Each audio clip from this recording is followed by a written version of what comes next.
তাকে ফেলে দেওয়া হলো। তারা মনে মনে চিন্তা করলো, তারা নাচানাচি শুরু করলো, কাদাতে গিয়ে না জানি কত কষ্ট পাচ্ছে, কিন্তু জানে না হযরত ইব্রাহিম আলাইহিস সালামকে ফেলে আগুনের মধ্যে ফেলে তারা নাচানাচি মনে করেছিল, উলঙ্গ হয়ে নাচতে শুরু করেছিল, না জানি কত কষ্ট পাচ্ছে। কিন্তু এদিকে আল্লাহ পাক আগুনের মধ্যে জান্নাতের ফুলের বাগান তৈরি করেছে, এই তারা এরা জানার ক্ষমতা তাদের নাই। কথা বলেন ঠিক কিনা? জোরে জোরে বলেন ঠিক কিনা? আল্লাহ রাব্বুল আলামিন হযরত জিবরাইল সালামকে বললেন, জিবরাইল তারা যখন রশি ছেড়ে দেবে, আমার ইউসুফ তিনি আকাশের দিকে তাকায় স্মরণ করেছে আমি আল্লাহকে, জান্নাত থেকে একটা পাথর নাও, পাথর নিয়ে 8 প্রকার মখমলকে একত্রিত করে এই পাথরের উপরে বসায় দাও। মাত্র হাফ সেকেন্ডের ভিতরে কেনানের কুয়ার নিচে ইউসুফ পড়ার আগে তুমি পাথর আর কম্বল নিয়ে বিছায় দাও। জোরে বলেন সুবহানাল্লাহ। আরেকটা বার জোরে বলেন সুবহানাল্লাহ। আমার মায়েরা এইরকম তারা চিন্তা করলো, ফেলে দিয়া না জানি কত কষ্ট পাচ্ছে, কিন্তু আল্লাহ রাব্বুল আলামিন ওই কুয়ার ভিতরটাকে জান্নাতি পরিবেশ আল্লাহ তৈরি করে দিয়েছে। চিৎকার করে জোরে বলেন সুবহানাল্লাহ। হযরত জিবরাইল সালামের মারফতে 3 দিন ছিল কুয়ার ভিতরে। কয়দিন? জোরে বলেন, জোরে বলেন। 3 দিন ছিল কুয়ার ভিতরে, কেনানের কুয়ার ভিতরে। 3 থেকে 9 বেলা অন্য ফেরেশতাকে দিয়া না, ডাইরেক্ট জিবরাইলকে দিয়া আল্লাহ রাব্বুল আলামিন জান্নাতি খাবার কেনানের কুয়ার মধ্যে আল্লাহ তাআলা পৌঁছে দিয়েছিলেন। আবার জোরে বলেন সুবহানাল্লাহ। আমার মায়েরা 3 দিনের দিন সেখান দিয়ে একটা ব্যবসায়িক দলের প্রধান যিনি, তার নাম হলো মালিক সদাগর। কি সদাগর? মালিক সদাগর। এই মালিক সদাগর সেখানে শিবির স্থাপন করেছে রাত্রি যাপন করার জন্য। লম্বা রাস্তাও পেরিয়ে যাবে, সেখানে এই জন্য থামে রাত্রি যাপন করে। কুয়া আছে, কুয়া থেকে পানি উঠায় রান্না বান্না করে খাবার দাবার করে সকালে রওনা দেবে। আমার মায়েরা, যে ব্যক্তি পানি উঠান অত্যন্ত শক্তিশালী মানুষ, যার নাম ছিল হুজাইফা। যেটা বলুন কি নাম ছিল? তাফসীরে লিখছে হুজাইফা। একটা মাত্র তাফসীরে দেখছি আমি হাতেম বেশি ছিল, তাফসীরে লিখছে হুজাইফা। হুজাইফা নামক এই ব্যক্তিটা পানি উঠাতে গিয়েছে। পৃথিবীর সর্বপ্রথম ওই কেনারের কুয়া, আমাদের এলাকায় কোনো কুয়া, এখন তো কুয়া নাই, কুয়াকে যদি ঝালাই, কুয়া ঝালাই দেখি বুঝেন আপনারা, তাহলে 2 দিকে 2টা খুঁটি পুঁতে মধ্যখানে একটা ঘুরঘুরি চকরি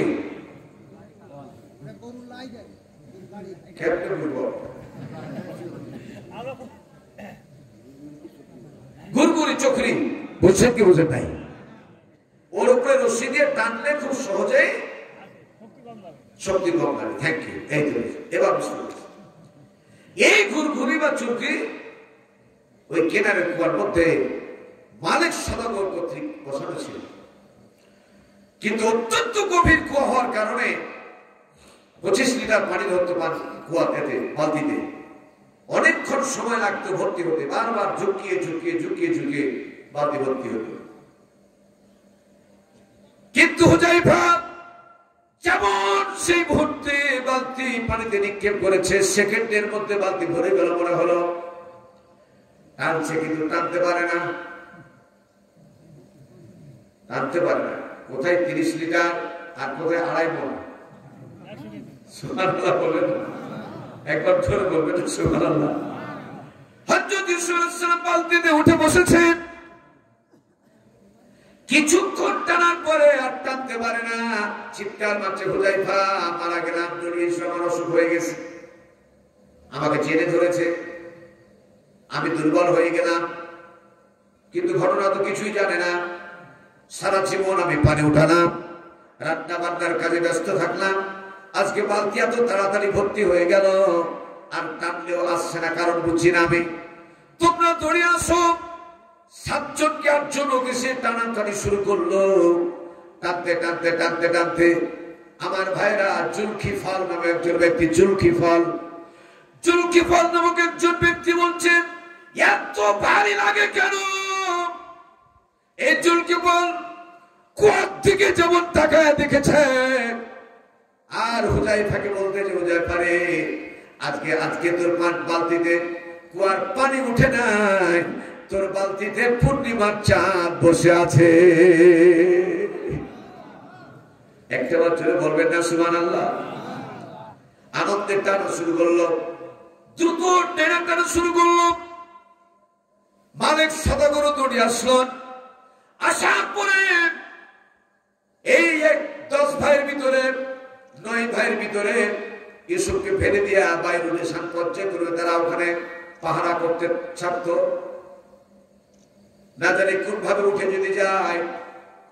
আমরা তো তাকে ফেলে দিয়া বাপকে গিয়ে বলেছিলাম, একটা ছাগলের বাচ্চা জবাই করে দিয়া তার সাথে অর্থাৎ ইউসুফের জামাটা খুলে নিয়া ওই জামায় রক্ত মাখায়া বাবার কাছে গিয়ে দিলাম, বাবা আমরা দুঃখিত, ওকে ফল ফ্রুট খাবার জন্য প্রস্তুত করে রেখে দিয়া জায়গা মতো রেখে নিয়ে আমরা দুব্বা গুলাকে আনতে গিয়েছিলাম। আমরা ছাগল দূরে চলে গিয়েছিল, খেতে গিয়েছিলাম। আসার পরে দেখছি দুঃখ যতক্ষণ সত্য, বাবা আপনার আমার সন্তান, আমরা আপনার সন্তান বলছি, একজন নবীর সন্তান বলছি, তাহলে মুনাফিক খুব বেশি দূরে থাকে না, মুনাফিক সবচেয়ে নিকটবর্তী ব্যক্তিরাই হয়ে থাকে। কথা বলেন ঠিক কিনা? আবার জোরে বলেন ঠিক কিনা? আমার মায়েরা, সব চোরকে পারা যায়, ঘরের চোরকে পারা যায় না। আজকে পৃথিবীতে ইসলামের ক্ষতি সাধনের জন্য অন্য ধর্মাবলম্বীকে দোষী করার আগে নিজকে নিজে চিন্তা করতে হবে, মুসলমানের কারণে মুসলমান ধ্বংস প্রান্ত হয়ে যায়। কথা বলেন ঠিক কিনা? আবার জোরে বলেন ঠিক কিনা? আমার মায়েরা, আমার কলিজার টুকরা সোনামণিরা, বাবাকে যখন জামাটা হাতে দিলেন, বাবা এইটা নিয়ে কান্না শুরু করলেন। কাঁদতে কাঁদতে বললেন, আমি পরিস্থিতির শিকার হয়ে গেছি। জ্ঞানী মানুষ তো, নবীরা তো সাধারণ জ্ঞানী নেয়, মহাজ্ঞানী। সুবহানাল্লাহ। আমি ষড়যন্ত্রের শিকার হয়ে গেছি। তোমরা কি বলতেছো, এটা কেমনে তোমরা কি করলাম? আমার মায়েরা, এই দিকে যে ভাই দায়িত্ব ছিল, হঠাৎ করে খবর দিয়ে দিল, ভাই দৌড়িয়া ইউসুফ উঠে গেছে।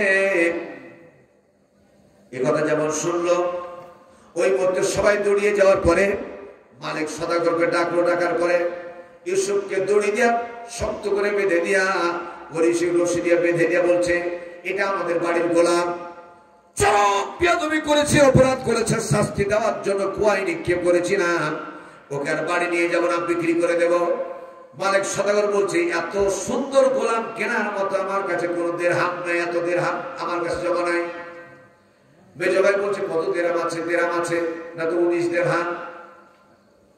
19 পক্ষান্তরে আবার যখন বললো, তোমরা একটু খোঁজ করে অন্য ঝোলাগুলি দেখো, আরো 2 দিরহাম পাওয়া গেল। গোলাপকে দেখে তো মালিক সদাগর পাগল হয়ে গেছে, একে কোনো ক্রমে ছাড়া যাবে না। আরো 2 দিরহাম নিয়েছে, মোট 3 দিরহাম নিয়ে 21 দিরহাম তাকে ক্রয় করলো। বেশি সংখ্যক তাফসীর এসেছে 21 দিরহামে ক্রয় করে নিয়ে হযরত ইউসুফ আলাইহিস সালামকে মিশরে নিয়ে গেলেন। আর মিশরে নিয়ে যাওয়ার পরে মানুষ যখন পালা লেগে গেল দেখার জন্য, ভাইরা আমার দেখতে যখন আসে, মালিক সদাগর ওখানে একটা চালাকি শুরু করলেন। চালাকিটা হলো, আমার গোলাপকে এমনি দেখতে দেব না, যে দেখবা বাইরুটের শান পর্যায়ক্রমে আসবা, আর 2 দিরহাম করে তার মাথার উপরে মারা দিবা, একবার থেকে ঝড়ক পেয়ে চলে যাবা, এরকম একটা টাকার সিস্টেম করে দিল। আমার ভাইরা, 19 দিনের দিন মতান্তরে 23 দিনের দিন দিরহাম করে দেখলো, যাকে 21 দিরহাম দিয়ে কিনে নিয়ে আসলো, 19 দিনের দিন দিরহাম করে দেখলো, 1 না 2 না 12 থেকে 13 লক্ষ দিরহাম হয়ে গেছে। আর একটা বার জোরে বলেন মারহাবা, জোরে বলেন সুবহানাল্লাহ। আমার মায়েরা, এই যে কষ্টি পাথর, এটা যেন বুঝতে পারে নাই। আমার ভাইরা, আমার বাবাজিরা, এতদূর পর্যন্ত পুরো ঘটনা বলা আমার উদ্দেশ্য নয়। সামান্য একটু সামনে যাবো ইনশাআল্লাহ, তারপরে ছেড়ে দিব। আমার ভাইরা, হযরত ইউসুফ আলাইহিস সালাম লাস্ট অফ দি এলাকার বড় বড় নেতারা ধরট্ট ব্যক্তিরা বলল 19 বা 21 দিনের ভিতরে যদি 13 লক্ষ দিরহাম হয় তাহলে আমরা ক্রয় করে নিব। ক্রয় করার জন্য প্রস্তাব দিলেন। মালিক সদাগর ক্রমে রাজি হতে চাই না। শেষ পর্যন্ত দরখাস্ত লিখলো আজিজে মিসরের কাছে। মিশরের প্রেসিডেন্ট আজিজে মিসর তার কাছে দরখাস্ত লিখলো অমুক এই ব্যাপার। মালিক সদাগরকে বাধ্য করতে হবে তার গোলাম যেন বিক্রি করে দেয়।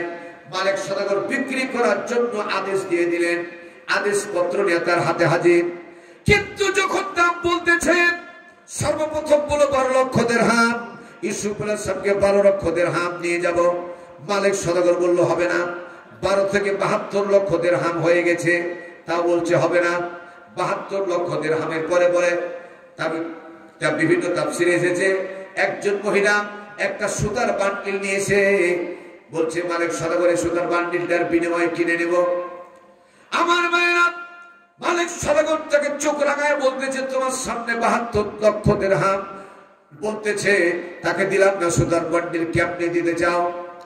ওই মুহূর্তে মহিলা কান্না শুরু করলো, কাঁদতেছে। মালিক সদাগর বলল তোমাকে তো কান্নার কোনো কাজ আমি করি নাই, বকি নাই, মানে নাই, কেন কাঁদতেছ? মহিলা বলতেছে তুমি জানো না 2 দিরহাম দিয়ে এই ছেলেটার থেকে 2 দিরহাম নিক্ষেপ করে দেখি আমি বাড়িতে গিয়েছিলাম। আমি স্বপ্নের মধ্যে জেনেছি, জানতে পেরেছি, পরিষ্কার জানতে পেরেছি রে মালিক সদাগর তোমার নসিব কি আমি জানি না। এটার কোন সাধারণ মানুষ নয়, ইনি হলেন আল্লাহ পাকের পয়গম্বর ইউসুফ আলাইহিস সালাম। জোরে বলেন সুবহানাল্লাহ। ইনি হলেন আল্লাহর পয়গম্বর। এই যে তার দাম অতিরিক্ত বেড়ে গেল, মাঝে ওই মুহূর্তে আজিজে মিসর অর্ডার করে দিল আর কোথাও যেতে দিতে হবে না। আজিজে মিসরের বাড়িতে নিয়ে যে হাজির করলো। 1 বছর, 2 বছর, 3 বছর, 5 বছর, 4 বছর, 13 বছর চলে গেল। ভাইরা আমার, হৃষ্টপুষ্ট গোটা পৃথিবীর সৌন্দর্যকে 3 ভাগ করে 2 ভাগ আল্লাহ তাআলা ইউসুফ আলাইহিস সালামকে একাই দান করেছিলেন। সুবহানাল্লাহ বলেন। আর একবার জোরে বলেন সুবহানাল্লাহ। গোটা পৃথিবীর যত মানুষ ছিল, আছে, আসবে, সমস্ত মানুষের সৌন্দর্যকে 3 ভাগ করে দিয়া হযরত ইউসুফ আলাইহিস সালামকে একাই 2 ভাগ আল্লাহ দান করেছিলেন। সুবহানাল্লাহ। প্রাণ করে বলেন সুবহানাল্লাহ। এত সুন্দর, এত সুন্দর সুন্দরের বর্ণনা যখন মনে আসলো, এতটুকু কথা না বললেই পারি না।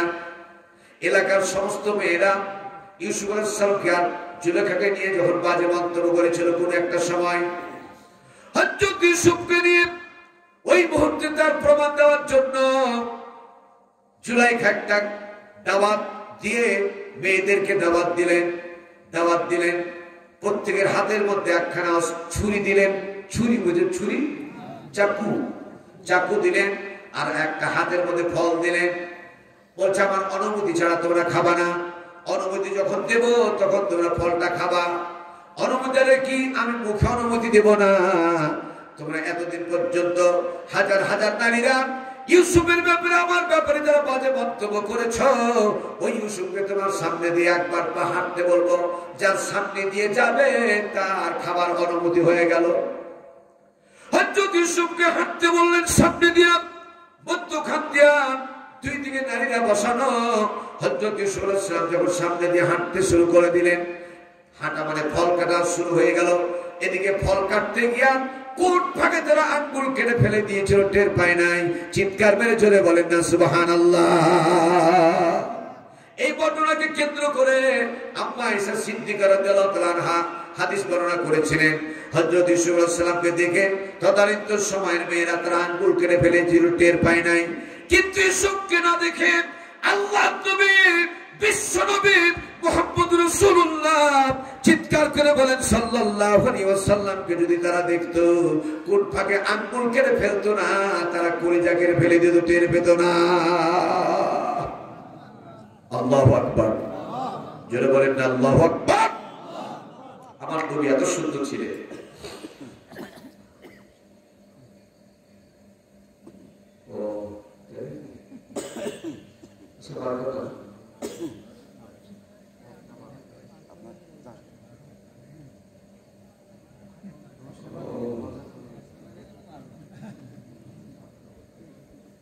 আচ্ছা আচ্ছা ঠিক আছে, আপনারা কষ্ট করছেন। ফাদকুরুনি আযকুরকুম, বলে রাখতে হবে একটি শব্দ। আমার ভাইরা, আমার বাবাজিরা, তাহলে আসল জায়গাটাতে আমি চলে যাই। হযরত ইউসুফ আলাইহিস সালাম একদিন ইসমাইল আজি মিসরের বাড়িতে একাই ছিলেন, বারান্দায় বসা। এই কথাটা শোনার পরে চলে যাবে, থাকতে বলবো না। এই যে শব্দটা বলছি আমি, এই ঘটনাটা বলবো, তারপরে চলে যাবে। হ্যাঁ আমার ভাইরা, আজ যে মিসরের বাড়িতে ছিলেন না, হযরত ইউসুফ আলাইহিস সালাম বারান্দায় বসা ছিল।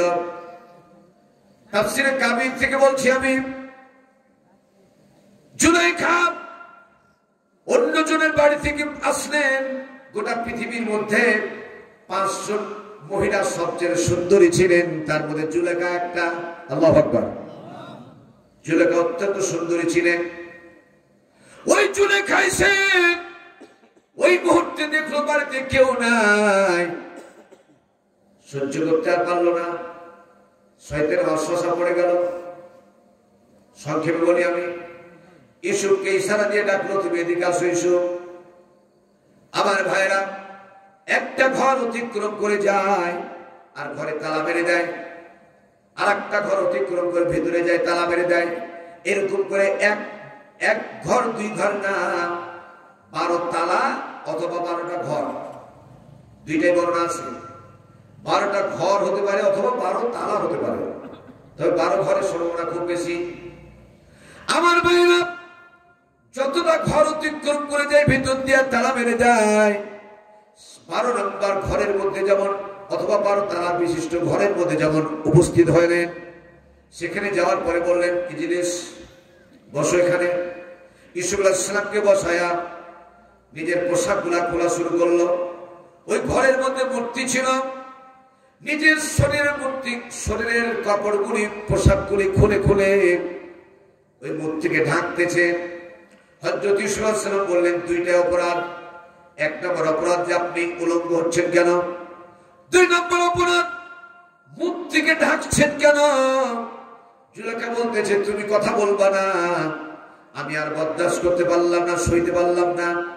এটা মূর্তি নয়, এটা হলো আমার মনিব। আমি তোমাকে নিয়ে যে আমার চিন্তায় যা আছে আজকে তাই করব। আমার মনের মধ্যে কুপ্রবৃত্তিতে সাড়া দিয়েছে, আমি তাই পালন করব। বলে নাউজুবিল্লাহ। আগে একবার বলেন নাউজুবিল্লাহ। আমি তোমার সাথে যে অঘটন ঘটাবো, জেনাই লিপ্ত হবো, যেটা বাংলা ভাষায় বলে দিলাম, আমার এই মনিবকে কাপড় দিয়ে ঢাকতেছে কারণে আমি তোমার সাথে যা করব আমার মনিব জেনে দেখতে না পাই। একটু জোরে বলবেন না নাউজুবিল্লাহ? আর একবার জোরে বলবেন না নাউজুবিল্লাহ? হযরত ইউসুফ আলাইহিস সালাম বললেন, তোমার মনিব এমন মনিব, কাপড় দিয়ে ঢাকলে দেখতে পাই না। আল্লাহু আলিমুম বিজাতিস সুদূর। তোমার অন্তরের ভিতরে কি গাইতেছে, যেটা মুখ দিয়ে উচ্চারণ করতে পারো নাই, সেটাও আমার রব তিনি জানেন। জোরে বলবেন না সুবহানাল্লাহ? আর একটা বার জোরে বলেন সুবহানাল্লাহ। কোন একটা গাছের পাতা যদি পড়ে যায়, কোন একটা গাছের পাতা যদি পড়ে যায়, ওই পাতাটা শুকনা না ভিজা, তাজা না মরা, কোন গাছের কোন পাতাটা ঝরে পড়ে যায়, ওই খবরটাও আমার আল্লাহর কাছে হয়ে যায়। আমার ভাইরা, তুমি এগুলো ঢেকে কোনো লাভ নাই। সঙ্গে সঙ্গে আল্লাহ রাব্বুল আলামিন হযরত ইয়াকুব আলাইহিস সালামের ছাতা দেখতে পাচ্ছে। আল্লাহু আকবার। জোরে বলেন আল্লাহু আকবার। এরকম ছাতা দেখতেছে, হাত দ্বারা ইশারা করতেছে, ছায়ার মতো এসে বাবা ইশারা করতেছে, সামনে বাড়বা না, সামনে বাড়বা না। কিছুক্ষণ পরে আবার ওহিয়ে গায়রে মাতলু, ওহিয়ে গায়রে মাতলু, আল্লাহর পক্ষ থেকে একটা ইশারা আসলো, তুমি পয়গম্বর হবা। জেনা করা তো দূরের কথা, তার দিকে যে তাকাচ্ছ আর তাকাবা না। সঙ্গে সঙ্গে মুখটা ফিরিয়ে নিলেন ঈসা আলাইহিস সালাম। মুখটা যখন দরজার দিকে ফিরিয়ে নিলেন, বাঁকা করলেন, জুলেখা খিলখিল করে হাসে, শয়তানি হাসে আর বলে, তাকিয়া কোনো লাভ নাই, প্রত্যেকটা দরজার মধ্যে বড় বড় তালা মারা আছে। আমার ভাইরা, এই কথা যেমন তিনি বলেছেন, সঙ্গে সঙ্গে দ্বিতীয় ইলহাম গায়ে ওহিয়ে গায়ের মাতলু আল্লাহ তাআলা নাজিল করে দেন। কর্ণকুহরে কে যেন বলে দিল, ইউসুফরে টেনশন করার দরকার নাই, এই দরজার ফাঁকা জায়গা দেখতে পাচ্ছ, এইরকম করে এই দরজার ফাঁকা জায়গাটা আল্লাহু আকবার শব্দ বলে দরজা পর্যন্ত দৌড়িয়ে যাওয়ার দায়িত্ব হলো তোমার, আর দরজাটা আমার কুদরতে খুলে দিয়া বের করার দায়িত্ব হলো আমি আল্লাহ। চিৎকার মেরে বলেন সুবহানাল্লাহ। আর একটা বার জোরে বলেন সুবহানাল্লাহ। এইরকম করে হযরত ইউসুফ আলাইহিস সালাম আল্লাহু আকবার বলে একটা তালা খুলে গেল, দ্বিতীয় তালা খুলে গেল, এইরকম করতে করতে 11 নম্বর তালা খুলে গেল। মোট তালা কতটা ছিল সবাই বলেন জোরে? 12টা। খুললো কয়টা? থাকলো কয়টা? আমার ভাইরা, 12 নম্বর তালা খুললো না কেন? সব তালাগুলি দরজার সামনে যাওয়ার সাথে সাথে যারা হজ করতে গিয়েছেন, হজ করতে যারা গিয়েছেন বাবজান, হজ করতে যা মক্কা মদিনায় এমন কতগুলি কাঁচের দরজা আছে, আপনি ওর পাশে যেতে পারবে না, এমন সেনসিটিভ, এমন ভাবে ব্যবস্থা করা আছে, ওর পাশে আধা দূরে যেতে পারবেন না, দরজা এমনি খুলে যাবে। আচ্ছা, এখন বাংলাদেশেও পাওয়া যায়। আমার ভাইরা, ওমা উতিতুম মিনাল ইলমি ইল্লা কালিলা, আল্লাহ মানুষকে সামান্য জ্ঞান দিয়েছেন, তারপরে কত দূর পর্যন্ত চলে গেছে। আমার আল্লাহর জ্ঞান কত বেশি। দরজা খুলে দিলেন, 12 নম্বর দরজা খুললো না। 3টা কারণে খুলে নাই। জোরে বলেন কয়টা কারণে? জোরে জোরে বলেন না কয়টা কারণে? 3টি কারণে দরজা খুললো না। মাত্র কয়েকটা মিনিটের ভিতরে বলবো ইনশাআল্লাহ 3টা দরজা কোন কোন কারণে খুললো না। শোনার মনে ইচ্ছা আছে না নাই? শোনার দরকার আছে না নাই? জানার দরকার আছে না নাই? আল্লাহ রাব্বুল আলামিন মাত্র কয়েকটা মিনিট আমাদেরকে অবস্থান করার তৌফিক দান করুন। যারা বলেন আমিন। জবানটা খুলে জোরে বলেন না আমিন। আমার ভাইরা, গত রমজান মাসে আল্লাহ পাকের মেহেরবানি, আমার ছিল সৌদি আরব সফর ছিল, সঙ্গত কারণে, বিশেষ কারণে আমার ভাইরা 26 জন ব্যক্তিকে সৌদি সরকার আপ্যায়ন করেছিলেন, ডেকেছিলেন। বিশেষ কারণে, উল্লেখযোগ্য কিছু কারণ হয়েছে, যার কারণে আমাদের সময় পরিবর্তন করে আগামী মাসে দেওয়া হয়েছে, এপ্রিল অথবা মে মাসের প্রথম দিকে। আমার ভাইরা, এই জন্য আপনাদের জন্য আমি একটু আল্লাহর ঘরে, যেহেতু আল্লাহ তাআলা বেশ কয়েকবার নিয়েছেন, সেই ঘর সম্পর্কে আপনাদের বহু জায়গার কথা আপনি জানিয়েছিলাম। গোটা Mecca Medina Mina Arafah Muzdalifah 178টি স্থান আছে যেখানে দোয়া আছে, যেখানে যে দোয়াটা কাবা শরীফের দরজা মুলতাজিম, এই মুলতাজিমে লেখা আছে ওয়াকালা রাব্বুকুম উদউনি আস্তাজিব লাকুম। আল্লাহু আকবার। জোরে বলুন আল্লাহু আকবার। তোমার রব বলছে তোমরা দোয়া করো, আস্তাজিব লাকুম, আমি আল্লাহ কথা দিলাম তোমাদের দোয়া কবুল করব। একটু জোরে বলবেন না সুবহানাল্লাহ। ওয়াকালা রাব্বুকুম উদউনি আস্তাজিব লাকুম।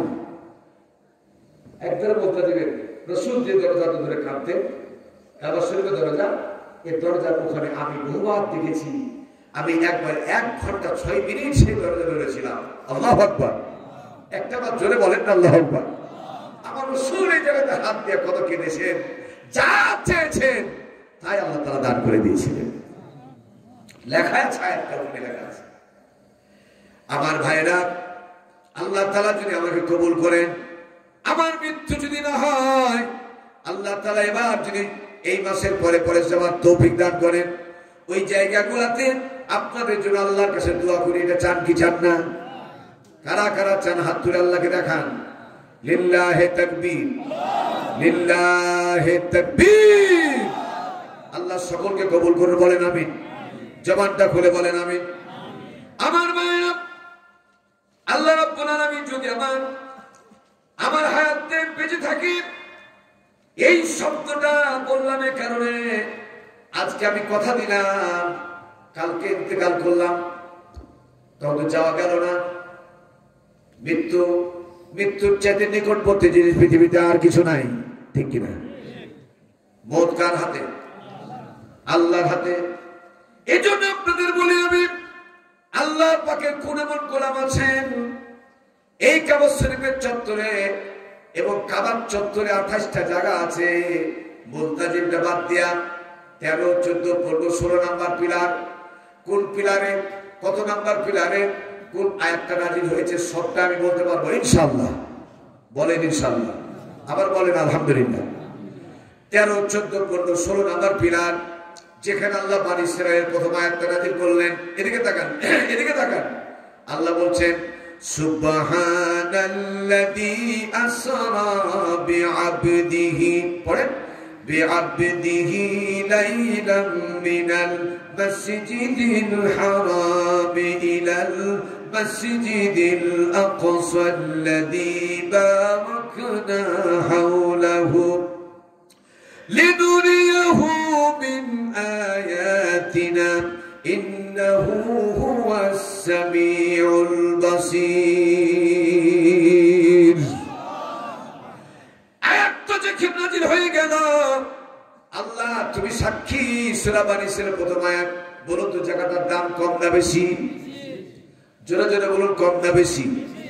আমি কথা দিলাম, ওয়াদা করলাম, আল্লাহর কাছে ওয়াদা করলাম আপনাদের সামনে, আল্লাহ 1 নাম্বার ব্যক্তি বিসমিল্লাহির রহমানির রহিম এই নাম্বারটা লিখা কম্পিউটার করে নিয়ে গিয়ে 4টি পিলার আছে, সেখানে প্রথম পিলারে তোমার জন্য 2 রাকাত নামাজ পড়ে আল্লাহর দরবারে আমি দোয়া করব। উদউনি আস্তাজিব লাকুম, আল্লাহ দোয়া কবুল করার ওয়াদা করেছেন। সুবহানাল্লাহ বলেন। আল্লাহ কি কখনো ওয়াদা খেলাফ করবে? জোরে বলো, আল্লাহ কি ওয়াদা খেলাফ করে? নাউযুবিল্লাহি মিন যালিক, নাউযুবিল্লাহি মিন যালিক। আল্লাহ ওয়াদা করেছেন দোয়া কবুল করব। রাসূল উমরকে বলেছেন, উমর রে, তুমি যখন হজ করতে যাচ্ছ উল্লেখযোগ্য জায়গাগুলোতে যখন দোয়া করবা আমার নাম নিয়ে দোয়া করতে ভুল করবা না। জোরে বলেন সুবহানাল্লাহ। রাসূল বলছে আমার নাম নিয়ে দোয়া করতে ভুলিও না। আল্লাহ নবী বলেছেন উমরকে, বহু লম্বা চড়া হাদিস। তাহলে আপনারা দোয়া চান কি চান না? সবাই চান। আল্লাহ কবুল করুন, বলেন আমিন। 1 নম্বর ব্যক্তি, 1 নম্বর ওয়াদা করলাম তার জন্য আমি, আমার ভাইরা, 1 নম্বর ব্যক্তি 20,000 টাকা আজকে থেকে শুরু করে এই গোটা বছরটা যতদূর আছে সময়, গোটা বছরের ভিতরে আপনি সময় করে দিবেন। নিয়ত করার দায়িত্ব আপনার, এই টাকা দেওয়ার দায়িত্ব ক্ষমতা দিবে কে? আল্লাহ রহমতের বরকত দরজা খুলে দিবেন। 1 নম্বরে তিনি প্রতিষ্ঠানের জন্য 2 জনকে বলবো না, 20,000 টাকা 1 নম্বরে কে দিতে পারেন আমি তার জন্য, সে যদি আল্লাহ মুলতাজিমে ঢোকার তৌফিক দান করেন। আমি আরেকটা দরখাস্ত করেছি কাবার ভিতরে ঢোকার জন্য, আমার দরখাস্তটা অ্যাপ্লাইটা কবুল হয়ে গেছে। ডক্টর আব্দুর রহমান আসলাসি সিগনেচার করে দিয়েছেন। বলেন মারহাবা, একটা বার জোরে বলেন মারহাবা। আল্লাহ পাক যদি নসিব আমার লিখে রাখেন, কাবার ভিতরে যাওয়ার পরে আপনাদের কথা আমি ভুলে যাব না, যাব না, যাব না। সেখানে গিয়ে আপনাদের জন্য আল্লাহর কাছে দোয়া করবো ইনশাআল্লাহ। একটা আল্লাহর বান্দা কি আছেন, মাওলানা আব্দুল বাসির ভাই, আমার জন্য সেখানে কাবার ভিতরে যাওয়ার পরে আমার জন্য দোয়া করবেন। 20,000 টাকা একজন মাত্র, 2 জন না, একজন মাত্র মানুষ কি আছেন, বুকের পাটা আল্লাহ কাকে দান করেছেন, ক্ষমতা আল্লাহ কাকে দিয়েছেন, আল্লাহ কাকে পরকালের কথা স্মরণ করে দিয়েছেন, মা বাপ কবরে শুয়ে আছে তাদের কথা স্মরণ করে দিয়েছেন। এই দানের কারণে আপনার পিতামাতাকে আল্লাহ নাজাত দিয়ে দিবেন ইনশাআল্লাহ। একজন ব্যক্তি কি হতে পারেন জানি না, আল্লাহ তোমার কোন বান্দা কবুল করবেন। বগুড়াতে একজন অটো গাড়ি চালা মানুষ ৬০,০০০ টাকায় কত স্নান করে দিয়ে দিয়েছিল। আলহামদুলিল্লাহ বলে, জোরে বলেন আলহামদুলিল্লাহ। ৬০,০০০ টাকা দিয়ে দিয়েছিল। আজকে আমি মাত্র ২০,০০০ টাকা একজন বান্দার কাছে আবেদন করেছি। আল্লাহ তুমি কবুল করে নাও, আল্লাহ তুমি কবুল করো। আল্লাহ ওই রিক্সা চালক, ভ্যান চালককে যেমন তুমি কাবা জিয়ারত করার তৌফিক দান করেছিলে, আল্লাহ তোমার এই বান্দাদের ভিতর থেকে ১ নম্বরে যে কবুল করবে, আল্লাহ তাকে কাবা জিয়ারত না করায় আর দুনিয়া থেকে নিও না। জোরে বলেন আমিন। কি হতে পারে ব্যক্তিরা, কি হতে পারে? একটা মাত্র মানুষ আল্লাহর গোলাম কি হতে পারে বলেন দেখি? একজন ব্যক্তি বলুন। মাওলানা আব্দুল বাসির ভাই, আমার নামটা লিখুন, আমি চাই আপনার জন্য দোয়া করবো ইনশাআল্লাহ। কে বলতে পারে? একজন ব্যক্তি, একজন ব্যক্তি। আমার মধ্যে পৃথিবীতে কিছু নাই। যদি আপনি নামটা লিখায় দেন, এই টাকাটা আপনার অ্যাকাউন্টে জমা থাকবে, কিয়ামত পর্যন্ত জমা হতেই থাকবে। সুবহানাল্লাহ বলেন। এটা আপনার আমার মধ্যে কিছু নাই। কি আছেন বলেন? একজন ব্যক্তি কি আছেন? আল্লাহর গোলাম। এই আল্লাহর কোরআন সাক্ষী থাকলো, আল্লাহ এই কোরআন যেন তার পক্ষে সুপারিশ করে। বলেন আমিন। জবানটা খুলে বলেন আমিন। আল কোরআন হুজ্জাতুল লাকা ওয়া আলাইকা কামা ক্বালা নবী সাল্লাল্লাহু আলাইহি ওয়াসাল্লাম। কোরআন হয় তোমার পক্ষে সাক্ষী হবে, না হয় তোমার বিপক্ষে সাক্ষী হবে। এমন একজন ব্যক্তি কি আছেন? কোন মায়ের সন্তান আছেন? হুজুর লেখেন আমার নাম। কে বলতে পারেন? কোন যুবক আছো, ছোট ব্যবসা করো, আল্লাহ তোমার বরকতের দরজা খুলে দেবে ইনশাআল্লাহ। কি আছেন? একজন আল্লাহর গোলাম কি আছেন? একজন। কে বলতে পারেন? আচ্ছা ঠিক আছে, হাফিজ ভাই বলতেছেন একটু পরিমাণটা কমাই দেন, ১০,০০০ টাকা দেন। দেন, ১ নম্বরে ১০,০০০ টাকা দেন। কে দিবেন? দিতে পারেন? কে বলেন? সারা বছর এই সালের মধ্যে কে দিবেন? কপাল খুলে যাবে, নসিব খুলে যাবে ইনশাআল্লাহ। বলেন ইনশাআল্লাহ। আপনার রহমত আর বরকতের দরজা কার হাতে? আল্লাহর হাতে। আল্লাহর জন্য আপনি দিবেন, আল্লাহ আপনাকে চেনে 10 গুণ না 700 গুণ বেশি দিয়ে দিবে। সুবহানাল্লাহ। কে আছেন? একটা বান্দা আল্লাহ 10,০০০ টাকা। একজন। কি আছে বলুন? কি আছে? একজন আল্লাহর গোলাম। বলেন কে আছে? আল্লাহর কোন বান্দা আছে বলে দেন। আল্লাহ এই সুযোগটা কার নসিব হবে আমি জানি না, এই নসিব থাকতে হবে, এই নসিবে থাকা লাগবে। আল্লাহ তুমি কবুল করে না। জবান খুলে বলেন আমিন। জবান খুলে বলেন আমিন। অন্তত একটা আমল করেন সবাই। আল্লাহুম্মা সাল্লি আলা মুহাম্মাদ। বলেন ওয়া আলা আলি মুহাম্মাদ কামা সাল্লাইতা আলা ইব্রাহিম ওয়া আলা আলি ইব্রাহিম ইন্নাকা হামিদুল মাজিদ। আল্লাহুম্মা বারিক আলা মুহাম্মাদ ওয়া আলা আলি মুহাম্মাদ কামা বারাকতা আলা ইব্রাহিম ওয়া আলা আলি ইব্রাহিম ইন্নাকা হামিদুল মাজিদ। হযরতে আদম আলাইহিস সালাম হাওয়ার বিয়ের দিনমোহর ছিল 11 বার দুরূদ শরীফ। সুবহানাল্লাহ বলেন। 11 বার দুরূদ শরীফটি ছিল দিনমোহর। এত গুণ মূল্যবান সম্পদ। রাসূল, আল্লাহ রাসূল জামিনদার হয়ে যাবেন ইনশাআল্লাহ। আল্লাহ রাসূলের দুরূদের সম্মানার্থে এই বান্দাটা, একজন বান্দা রাসূলের সম্মানার্থে একজন আল্লাহর গোলাম দাঁড়িয়ে যান, 10,০০০ টাকা কে দিবেন? কে দিবেন? আল্লাহু আকবার, লিল্লাহি তাকবীর।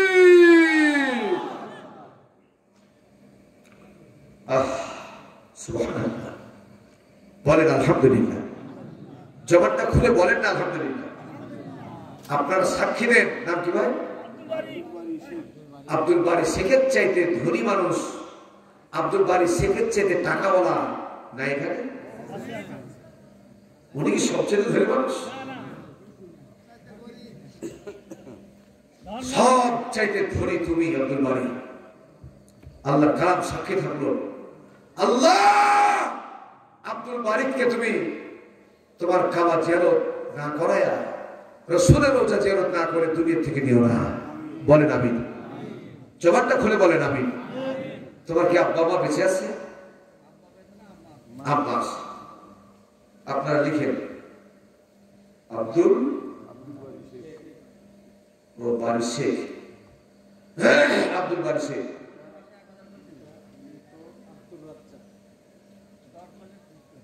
অসুবিধা নেই, যেভাবে পারবেন সেভাবে দিবেন। আল্লাহ তৌফিক দিয়ে জোরে বলেন আমিন। আম্মা আম্মা আছে, আব্বা নাই। আচ্ছা বলেন তো আব্দুল বারীকে আব্বার জন্য একটু দোয়া করার দরকার আছে না? আল্লাহুম্মা আমিন। রব্বানা যালামনা আনফুসানা ওয়া ইন লাম তাগফির লানা ওয়া তারহামনা লানাকুনান্না মিনাল খাসিরিন। আল্লাহ তাআলা এতগুলি মানুষের পক্ষ থেকে তোমার গোলাম আব্দুল বারী শেখ, আল্লাহ তাআলা আমি ওয়াদা করেছি, আল্লাহ তাআলা কাবার চত্বরে গিয়া প্রথম নাম্বার 13, 14, 15, 16 নাম্বার পিলার, সেখানে গিয়া যেখানে সুবহানাল্লাযী আসরা বিআবদিহি নাজিল হয়েছে, বনী ইসরাঈলের আয়াতটা নাজিল হয়েছে, ওই জায়গায় গিয়া প্রথম পিলারের পাশে গিয়া তার নামে 2 রাকাত নামাজ আদায় করার জন্য আল্লাহ তুমি তৌফিক দান করে দিও। আল্লাহ আমানতটা পালন করার তৌফিক তুমি দান করে দিও। আল্লাহ আব্দুল বারীকে জীবনের সমস্ত গুনাহ মাফ করে দাও। আল্লাহ তার জানামালে বরকত দিয়া দাও। আল্লাহ তার খেতে খামারে বরকত দিয়া দাও। আল্লাহ কোনো অভাব যেন স্পর্শ করতে কোনোদিন তাকে না পারে। আল্লাহ আল্লাহ তার বাবা দুনিয়াতে নাই, কবরের মাটিতে শুয়ে আছে। কতদিন আব্দুল বারী তুমি কেমন আছো এই কথাটা বাবার মুখে কতদিন থেকে শুনতে পাই না। আল্লাহ তার দানটা কবুল করে নিয়া আল্লাহ তার বাবার কবরকে তুমি জান্নাতের টুকরা বানায়া দাও। আল্লাহ তার গুনাহ খাতা মাফ করে দাও। আল্লাহ তার মার হায়াত দারাজ করে দাও। আল্লাহ তার মাকে সুস্থতা দান করো, নেক হায়াত দারাজ করে দাও। জোরে বলেন আমিন। চিৎকার করে বলেন আমিন। পিলার কয়টা? পিলার কয়টা? 4টা। সুবহানাল্লাহ। নাজিল হয়েছে পিলার কয়টা? 4টা। 13, 14, 15, 16। আমার ভাইরা একটি পিলার খাড়া হয়ে গেছে, আল্লাহ দরবারে কবুল ইনশাআল্লাহ। জোরে বলেন আমিন। 2 নাম্বার আরেকটা পিলার আছে, 2 নাম্বার। আমার ভাইরা দোয়া তো সব জায়গাতে হবে, কিন্তু ওই জায়গার নাম ওখানে জায়গাতে আপনার নাম দিয়ে আপনার জন্য খাস করে দোয়া করা হবে। এ নসিব কয়জনের হবে আমি জানি না। 2 নাম্বার আর আল্লাহর কোন গোলাম আছেন নাকি? 2 নাম্বার আল্লাহ তাআলা 7,000 টাকা একজন বান্দাকে কবুল করে নাও। জোরে বলেন আমিন। 7,000 টাকা আল্লাহ 7টা জাহান্নামের দরজা তুমি হারাম করে দিও। জোরে বলেন আমিন। 7 নাম্বার 7,000 টাকা 2 নাম্বার পিলারের জন্য। আল্লাহর কোন গোলাম আছেন? আল্লাহর কোন গোলাম আছেন? তাও যদি কষ্ট হয় 5,000 টাকা দেন। 5,000 টাকা 2 নাম্বারের জন্য 5,000 টাকা। কি আছেন? একজন আল্লাহর গোলাম হাত তুলে দেখান। লিল্লাহে তাকবীর। মোহাম্মদ তোফাজ্জল, আপনারা লিখেন। হ্যাঁ, এটা আমি নিয়ে যাবো তো। তোফাজ্জল হোসেন 5,000 টাকা আল্লাহ তুমি কবুল করে নাও। জোরে বলেন আমিন। আল্লাহ তোফাজ্জল ভাইকে খাবার জিয়াদত করার তৌফিক দিয়ে জোরে বলেন আমিন। জানামালে বরকত দিন বলেন আমিন। হায়াতে তৈয়বা দান করুন বলেন আমিন। আল্লাহ তাকে মানুষের মতো মানুষ বানায় দেন বলেন আমিন। তার পরিবারের প্রতি আল্লাহ তুমি কোনো অভাব দিও না। জোরে বলেন আমিন। খানায় কাবার মেহমান হিসেবে কবুল করে দিও বলে জোরে বলেন আমিন। এই 3 জন হয়ে গেলে আমি দোয়া করব ইনশাআল্লাহ। 3 নাম্বার 5,000 টাকা। লিল্লাহে তাকবীর। জনাব আব্দুর রশিদ ভাই 5,000 টাকা আল্লাহ কবুল করো। জোরে বলেন আমিন। 3 হয়ে গেছে। শেষ নাম্বার, শেষ ব্যক্তিটা 5,000 টাকা। তোমার নাম কি? জয়নাল আবেদিন। 5,000 1,000 নগদ। আবু সাইদ আবু সাইদ, আল্লাহ তুমি কবুল করো, জোরে বলেন আমিন। জবানটা খুলে জোরে বলেন আমিন। আলহামদুলিল্লাহ, জাযাকুমুল্লাহ, হাইয়াকুমুল্লাহ, বারাকাল্লাহ। আল্লাহ কবুল করো। এবার তো আপনাদেরকে বলে আমি করলাম, কিন্তু আরেকটা জায়গায় 28টা জায়গা আছে, দ্বিতীয় নম্বর জায়গা